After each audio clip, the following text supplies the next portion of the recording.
السلام علیکم ورحمۃ اللہ وبرکاتہ۔ الحمد للہ رب العالمین والصلاة والسلام علی اشرف الانبیاء والمرسلین نبینا محمد وعلی آلہ واصحابہ اجمعین ومن تبعہم باحسان الی یوم الدین، اما بعد۔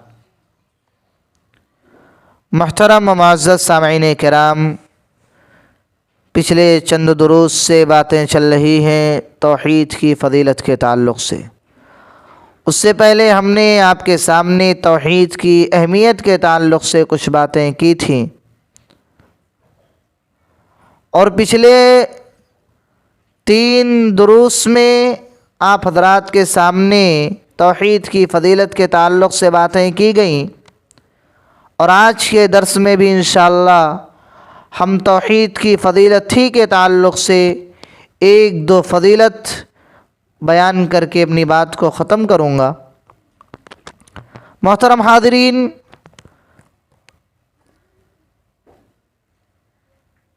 سب سے پہلی فضیلت یہ ہے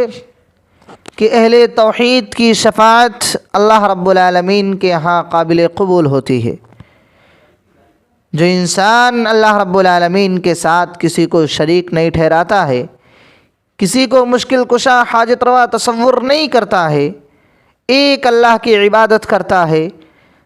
اور جب وہ انسان کسی کے حق میں شفاعت کرتا ہے، کسی کے حق میں دعا کرتا ہے، تو اللہ سبحانہ تعالی اس کی شفاعت کو، اس کی دعا کو اللہ شرف قبولیت سے نوازتا ہے۔ آئیے آپ کے سامنے صحیح مسلم حدیث نمبر 948 کی ایک روایت پیش کرتا ہوں، جس کے راوی حضرت عبداللہ بن عباس رضی اللہ تعالیٰ عنہ ہیں۔ روایت کرتے ہیں کہ نبی رحمت جناب محمد رسول اللہ صلی اللہ علیہ وسلم نے ارشاد فرمایا: ما من مسلم يموت فيقوم على جنازته 40 رجلا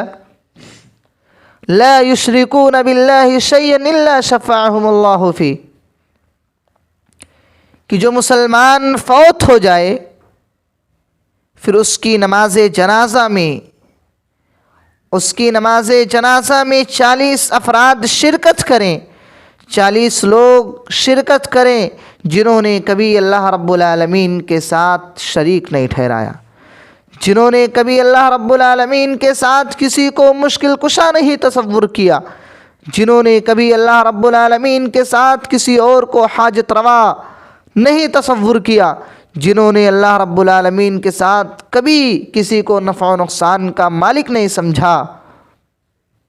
اللہ کے نبی صلی اللہ علیہ وسلم فرماتے ہیں تو اللہ رب العالمین اس کے حق میں، اس بندے کے حق میں جس کی وفات ہو جاتی ہے، جو اس دنیا سے رخصت ہو جاتا ہے، اس کے حق میں ان کی شفاعت کو، ان اہل توحید کی شفاعت کو قبول کر لیتا ہے جو اللہ کے ساتھ کسی کو شریک نہیں ٹھہراتے ہیں۔ میرے بھائیو، اس حدیث سے معلوم یہ ہوا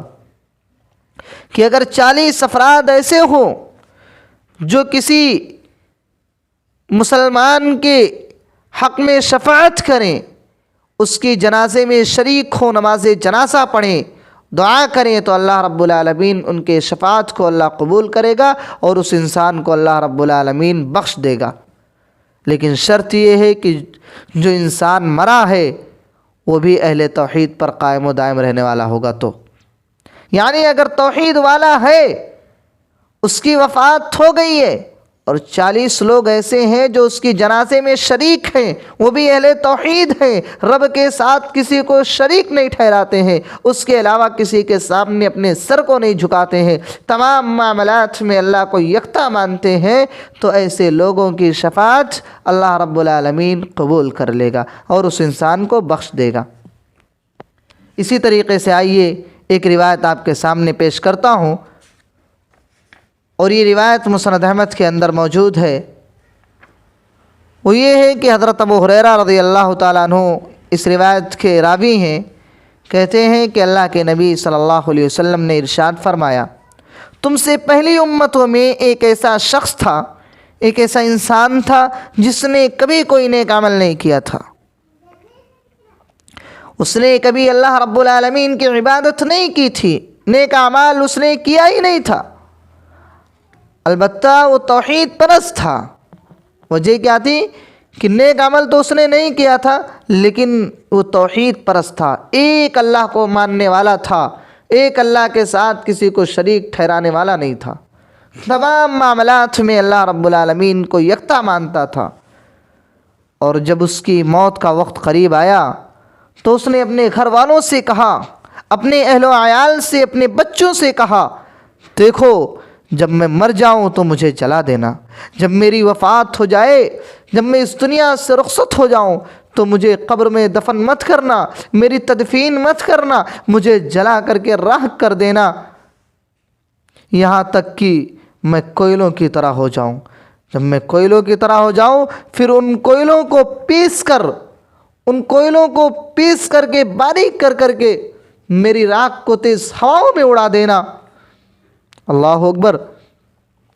جب وہ انسان مر گیا تو اس کے گھر والوں نے اس کے ساتھ ایسا ہی کیا، اسے جلا دیا، پھر اس کے کوئلے کو پیس کر کے ہواؤں میں اڑا دیا، پھر وہ اللہ رب العالمین کی مٹھی میں آیا۔ ظاہر سی بات ہے جو رب کائنات پوری دنیا کو پیدا کرنے والا ہے، جس کا کوئی وجود نہیں تھا، جب اللہ رب العالمین بغیر وجود کے انسان کو پیدا کر سکتا ہے تو جب اللہ رب العالمین پیدا کر سکتا ہے تو اللہ رب العالمین کیا اس کے راکھ کو اکٹھا نہیں کر سکتا؟ ضرور کر سکتا میرے بھائیو، اللہ اس چیز پر قادر ہے۔ تو اللہ رب العالمین کے جب وہ انسان مٹھی میں آیا تو اللہ رب العالمین نے اس سے پوچھا، اس سے سوال کیا، اے آدم کے بیٹے، انسان تم نے ایسا کیوں کیا تھا؟ اس نے کہا، اے میرے پروردگار، اے میرے رب، تیرے ڈر کی وجہ سے، تیرے خوف کی وجہ سے، اے اللہ میرے دل میں تیرا خوف تھا، تیرا ڈر تھا، تو اس بنا پر اس کی مغفرت کر دی گئی، حالانکہ اس نے کبھی کوئی نیک عمل نہیں کیا تھا۔ بس شرط کیا تھی کہ اس نے اللہ کے ساتھ کسی کو شریک نہیں ٹھہرایا تھا، اللہ کے علاوہ کسی کے سامنے جھکا ہی نہیں تھا، ایک اللہ کو ماننے والا تھا، اس کے ساتھ کسی کو شریک نہیں ٹھہراتا تھا۔ وجہ یہی تھی میرے بھائیوں، اللہ کے ڈر کی وجہ سے، اللہ کے خوف کی وجہ سے اس نے یہ راستہ اپنایا۔ اس نے اپنے اہل و عیال سے کہا کہ جب میں مر جاؤں تو میری راکھ کو، جب میں مر جاؤں تو مجھے جلا کر راکھ کر دینا اور میری راکھ کو ہوا میں اڑا دینا۔ کس کا ڈر تھا، کس کا خوف تھا؟ صرف اللہ رب العالمین کا۔ لیکن اس نے اللہ کے ساتھ کسی کو شریک نہیں ٹھہرایا تھا، حالانکہ اس نے عبادتیں بھی نہیں کی تھی، کوئی عمل بھی نہیں کیا تھا، لیکن پھر بھی اللہ رب العالمین نے اسے معاف کر دیا۔ اللہ رب العالمین نے اسے معاف کر دیا، اسے جنت میں داخل کر دیا۔ اس کی وجہ کیا تھی؟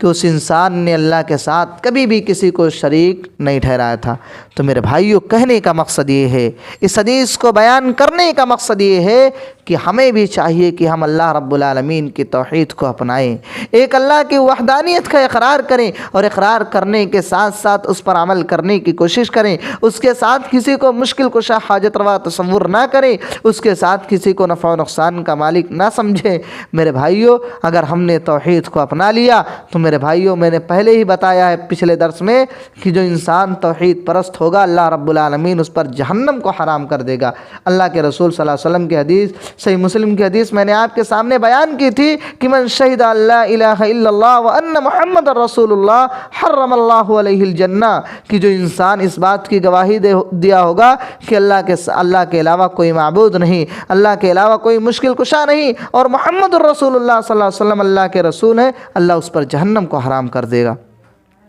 تو میرے بھائیوں، ضرورت اس بات کی ہے کہ ہم بھی صحیح معنوں میں توحید کو اپنائیں، ایک اللہ کے وحدانیت کا اقرار کریں، نبی علیہ الصلاۃ والسلام کے طریقے پر عمل کرنے کی کوشش کریں، ان کے طریقے کے علاوہ کسی اور کے طریقے کو نہ اپنائیں۔ اللہ سبحانہ و تعالی ہم سب کو عمل کرنے کی توفیق عطا فرمائے، آمین۔ والسلام علیکم ورحمۃ اللہ وبرکاتہ۔